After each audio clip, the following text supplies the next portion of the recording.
ciidamada difaaca dawladda Puntland ayaa guulo waaweyn ka gaaray dagaalo culus oo ay maleeshiyaadka Soomaaliland subaxnimadii hore ku soo qaadeen deegaano kamid ah gobolka Sool.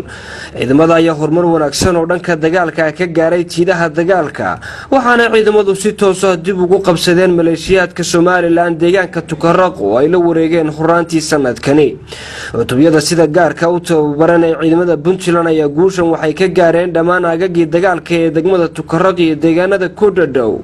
geesiyada Puntland waxay dharbaaxo kulul oo dagaalka ay tuseen maleeshiyaadka Soomaaliland oo ayna ka qabsadeen gaadiidka dagaalka, qaar ayaa la gubay, waxaana sidoo kale laga dilay saraakiishii ugu sarsareysay ee hogaaminayay ciidamada aagagani ku sugan.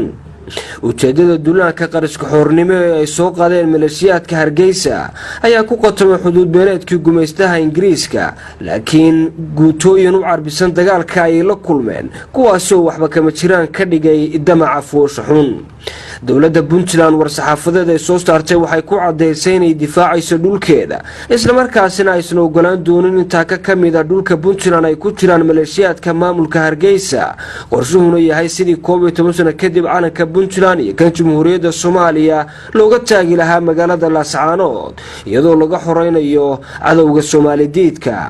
Maxamed Rasaas, Puntland TV, Tukaraq.